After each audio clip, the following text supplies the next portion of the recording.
Yeah. Hold on.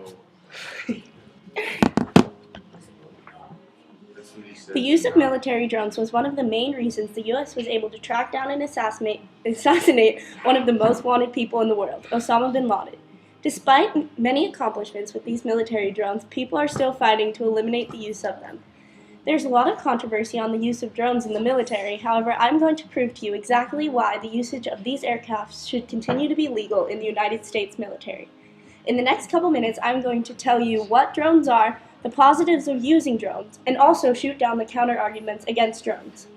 The very first drone dates all the way back to 1898 when it was used in the Spanish-American War, which produced the first recon pictures from the air. Much later, a man named Abraham Kármán made a drone known as Albatross, which is able to be in the air for up to 56 hours straight. These types of drones were used in the Vietnam War to run a pre-programmed routes and capture photographs. The most commonly used drone is the MQ-1 Predator, which can fly at speeds of 135 miles per hour. The Predator is about 27 feet in length and has a wingspan of 55 feet. As shown in this picture, they are very high-tech. These Predator flights were able to spot bin Laden in one of their 15 flights passed by the Clinton administration in September of 2000, just 1 year before the 9/11 attacks. In February of the following year, the Bush administration was very hesitant to continue the use of drone recon because they had fear that it would breach the Intermediate Range Nuclear Force Treaty, which prevented cruise missiles and ground-launched ballistic weaponry. However, drone usage was still intact. The continued improvement of the drone technology allowed for the CIA to have programs of extrajudicial killings and surveillance in Pakistan, Yemen, Libya, Iran, and many other places. Drones are very useful to the United States Army. They not only give military surveillance without endangering anyone, but they can also perform tasks without risking your very own soldier lives. They're not only very low risk, but they can also have 24/7 surveillance, and they can take pictures in the night and in the day. This means that they can have high-quality pictures in the dark. This increases the awareness of enemy position. These drones are also capable of delivering weapons and supplies to troops as well. These Predator drones are not only very effective, but also are much less expensive than other means of delivery and recon. The F-22 Raptor fighter jet can cost almost up to $150 million and requires a very experienced team to work on board, whereas the Predators only cost $4.5 million, and there is little to no risk to the personnel because they do not need to be on board during flights. As you can tell, there are many reasons that drones are a positive thing for the U.S. Army.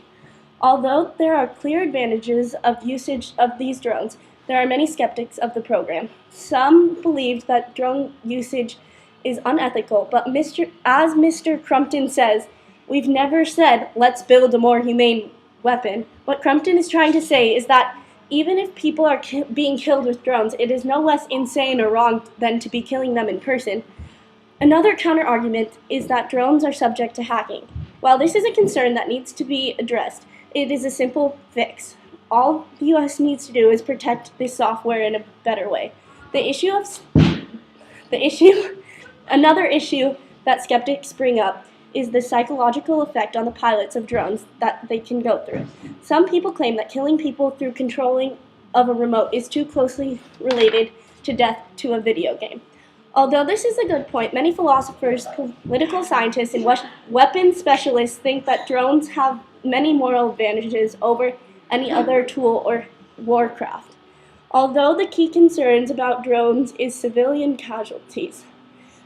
In fact, the first drone attack went horribly wrong and killed several civilians.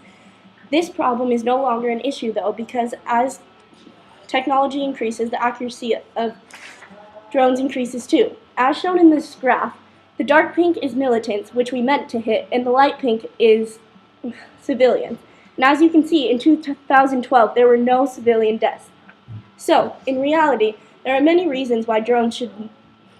few reasons why drones should not be used in the U.S. military. I have told you what drones are, the advantages of using drones, and also put to rest some of the worries about these drones. Now you can knowledgeably support the fact that U.S. military should use drones. Through this speech, I have shown you exactly why drones should continue to be used.